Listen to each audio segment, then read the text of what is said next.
विद्यार्थीगण, guideline की हिंदी पाठशाला में आपका स्वागत है। बिहार बोर्ड की 10वीं कक्षा की हिंदी विषय की पाठ्य पुस्तक गोधूली में संकलित काव्य खंड पर आधारित वीडियो सीरीज का यह 8वां वीडियो है। इस वीडियो में हम काव्य खंड की 8वीं अंतिम कविता भारत माता पर चर्चा करेंगे और इस अध्याय के प्रश्नों का उत्तर जानेंगे। यदि आपने कविता नहीं पढ़ी है तो एक बार प्लीज़ ज़रूर पढ़िए। यह बहुत ही सुंदर कविता है। कवि का नाम है, इस कविता के कवि का नाम है सुमित्रा नंदन पंत। सुमित्रा नंदन पंत जी को प्रकृति का सुकुमार कवि कहा जाता है। क्यों कहा जाता है? क्योंकि इनके काव्य में प्रकृति प्रेम बहुतायत से मिलता है। आइए हम लोग कवि और कविता के बारे में कुछ और जानते हैं और आपके इस अध्याय के प्रश्न उत्तर के बारे में भी, जो वस्तुनिष्ठ प्रश्न आ सकते हैं उसके बारे में हम यहाँ पे चर्चा करते हैं। सुमित्रा नंदन पंत जी का जन्म 1900 ईस्वी में कौसानी अल्मोड़ा में हुआ था, जो अभी उत्तरांचल में है। इनका निधन 29 दिसंबर 1977 में हुआ। काव्य संकलन जो इनके हैं उसका नाम आपको याद रखना होगा, क्योंकि ये आपके वस्तुनिष्ठ प्रश्नों में पूछा जाता है। कुछ जो इनके काव्य संकलन के नाम है आप स्क्रीन पर देख रहे होंगे। उच्छ्वास, पल्लव, वीणा, ग्रंथि, गुंजन, युगांत, युगवाणी, युगांत और युगवाणी, इस तरह से आप याद रख सकते हैं। ग्राम्या, ग्राम्या में ऐसा कृषक और ग्राम से रिलेटेड जो कविता हैं वो संकलित हैं। आपको जो यह कविता पढ़ने के लिए दी गई है भारत माता, यह भी ग्राम्या संकलन से ही आपको निकाल करके पढ़ने के लिए दी गई है। स्वर्णधूलि इनके काव्य संकलन का नाम है। सूर्य किरण, युगपथ और चिदम्बरा। चिदम्बरा काव्य संकलन के लिए इनको भारतीय ज्ञानपीठ पुरस्कार भी प्राप्त हुआ है। लोकायतन उनका अंतिम काव्य है। सबसे अंत में जो उन्होंने जिस काव्य को लिखा उसका नाम लोकायतन है। और ये जो हमारे कवि हैं ये छायावाद युग के कवि हैं। इनको छायावाद के 4 स्तंभों में से एक माना जाता है। छायावाद के 4 स्तंभ हैं, आपने पढ़ा होगा अवश्य अब तक एक बार भी कहीं भी। छायावाद के 4 स्तंभ हैं। कौन कौन है? अगर आपको मालूम ना हो तो मैं बताऊं।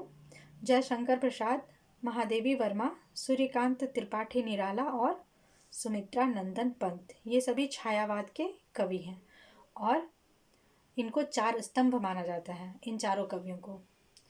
तो पंत जी की रचनाओं में प्रकृति सौंदर्य और मानव सौंदर्य दोनों के प्रति प्रेम झलकता है। ठीक है, ये कुछ बिंदु हैं जो आपको याद रखने चाहिए। आइए अब हम लोग अध्याय के प्रश्न उत्तर की तरफ बढ़ते हैं।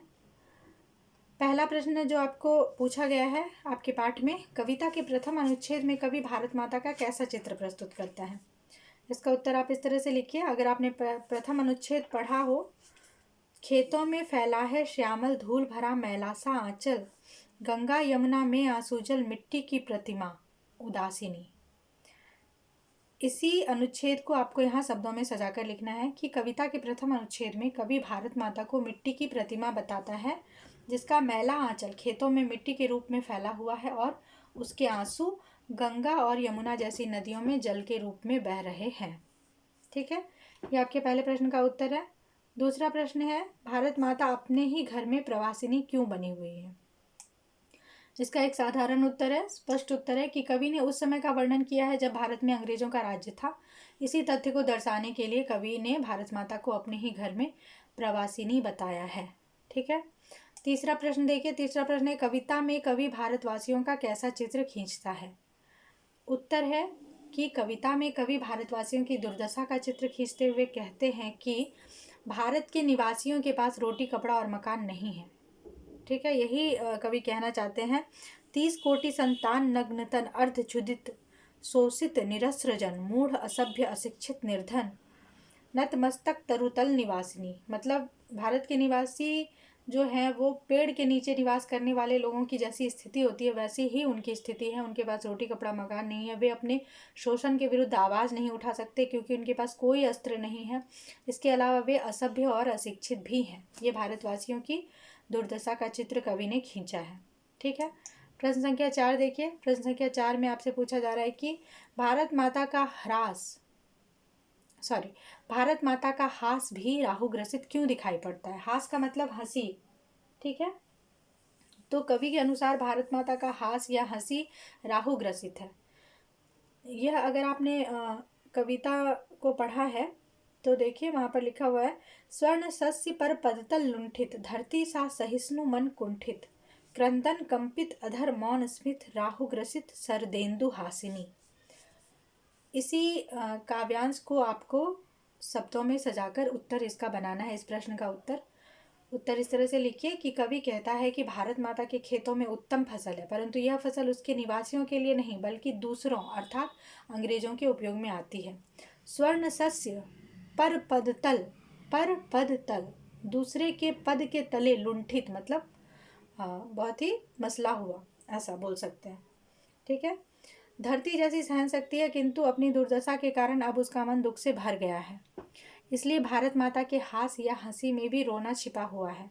कवि ने भारत माता के ऐसे हास की तुलना शरद ऋतु के चंद्रमा से की है, जिसको राहु ने ग्रस लिया हो। मतलब शरद ऋतु के चंद्रमा को बहुत ही खूबसूरत माना जाता है, लेकिन अगर उस पर ग्रहण लग जाए तो वो कैसा दिखेगा, वैसी ही अवस्था भारत माता की हंसी की भी है।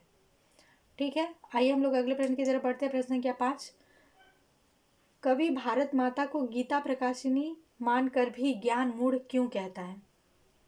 प्रश्न पूछा जा रहा है कि कवि भारत माता को गीता प्रकाशिनी मानता है, लेकिन इसके बावजूद वो उसे ज्ञान मूढ़ भी कहता है, तो क्यों कहता है।